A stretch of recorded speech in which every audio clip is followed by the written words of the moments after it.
சாலையோர கடைகள், உணவு கடைகள் வச்சிருக்க வியாபாரிகள்கிட்ட வந்து இந்த உணவு பாதுகாப்பு துறை தொடர்ந்து வந்து நடவடிக்கை எடுக்குது. ஆனா இதே நடவடிக்கைன்னு சொல்லாதீங்க. அத என்ன நடவடிக்கை எடுக்குது? நடவடிக்கைனா என்னன்னு சொல்லுங்க. நடவடிக்கைனா அது தவறு, ஒரு குற்றம் நிகழுது, அதுல போய் நடவடிக்கை எடுக்குதுன்னு சொல்லணும். இதுல என்ன துரத்தி நடவடிக்கை எடுக்கிறதுக்கு இருக்கு? சொல்றதுதான். இங்க பாருங்க, இன்னைக்கு இருக்கிற பெரிய பெரிய விடுதலை விட ஓரளவுக்கு சுகாதாரமான உணவு இருக்கிறது தள்ளுவண்டி கடைகள்ல தான். நாங்கெல்லாம் கையேந்தி பவன் தான் சொல்றது. நாங்கெல்லாம் போய் சென்னையில போய் வாழ்ந்ததே இந்த கையேந்தி பவன் வச்சுதான். அவன் தான் இட்லி மாவாட்டி உப்புமா கிண்டி முதல்ல சுட சுட கொண்டாந்து விடுத்துட்டு போயிடுவான். மற்றவங்க எல்லாம் குளிர் வீட்டில வச்சு கோழியோ கறியவோ பொருள்களையோ வச்சு ஒரு வாரத்துக்கு கொடுப்பான். அது பெரிய விடுதியா இருக்கிறதுனால சுகாதாரமா இருக்கும்னு ஒரு உளவியெல்லாம் நம்பிக்கை.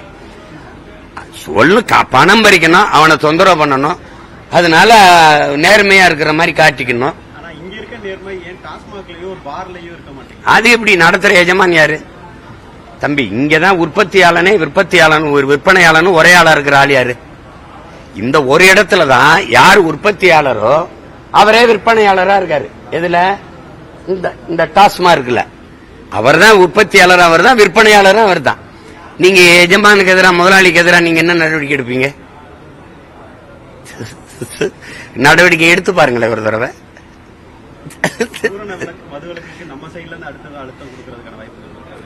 அழுத்தம் கொடுத்து என்ன? எத்தனை அழுத்தம் கொடுக்கறது? அதெல்லாம் அவங்க காதல் வாங்க மாட்டாங்க. ஒரே இது வெல்லணும், இதையெல்லாம் மூடணும், அவ்வளவுதான். வெற்றி ஒன்றை தவிர எங்களுக்கு வேற வழி கிடையாது. ஜெயிக்கணும். அதுக்காக தான் இவ்வளவு கடுமையா உழைச்சு ஓடிட்டு இருக்கோம். பேசி பயன் இல்லை. எத்தனை ஆண்டுகளா நான் வந்தா போராடுறேன். இப்போ எனக்கு முன்னாடி எங்க ஐயா மருத்துவர் ராமதாஸ் போராடி இப்ப கூட போராடிட்டு தான் இருக்கா. இப்ப எங்க அண்ணன் கூட மது ஒழிப்பு மாநாடு நடத்தினாங்க. பலன் என்ன? அது காதல வாங்க மாட்டாங்க. அவங்க பேச்சு அவங்களே 2016 தேர்தலில் வரும்போது 16ல தான் நினைக்கிறேன், நாங்க வந்தால் டாஸ்மார்க்க மூடுவோம்னு பேசுனது இருக்குல்ல, எல்லாருமே பேசினாங்க. இப்ப 21ல அதை பேசல. ஏன்னா அந்த வாக்கால தான் நம்ம தோத்துட்டோம்னு அவங்க நம்பினாங்க. நம்ம மூடுவோம்னு சொன்னதுனால நமக்கு இந்த மது பிரியர்கள் வாக்கு போடல, அதனால நம்ம தோத்துட்டோம்னு அவங்க இன்னும் நம்புறாங்க. இவங்க தானே அதிகமான விதவைகள், இளம் விதவைகள் இருக்கிற மாநிலமாக தமிழ்நாடு மாறிக்கொண்டிருக்கிறது. அதை பற்றி இந்த ஆட்சியாளர்களுக்கு கவலை இல்லை.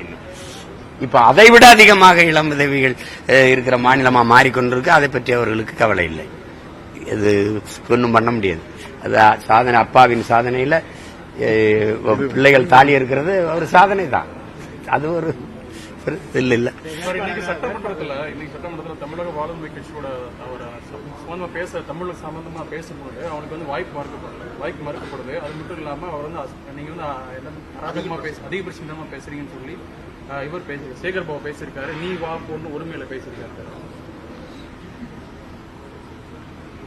இதுல இருந்து என்ன தெரியுது? இந்த அரசு, இந்த அவை தமிழுக்கு, தமிழர்களுக்கான அவை இல்ல, அதுக்கான இடம் அங்க இல்ல அப்படிங்கறத நீங்க இல்ல, என்னுடைய செவியை, என்னுடைய இதை கேட்டுக்கொண்டிருக்கிற என் மக்கள், இன உணர்வும் மான உணர்வு கொண்ட தமிழ் மக்கள் புரிந்து கொள்ளணும். இது நமக்கான நாடுன்னு பேர் தான் தமிழ்நாடு. தமிழுக்கும் தமிழனுக்கும் இது சுடுகாடு.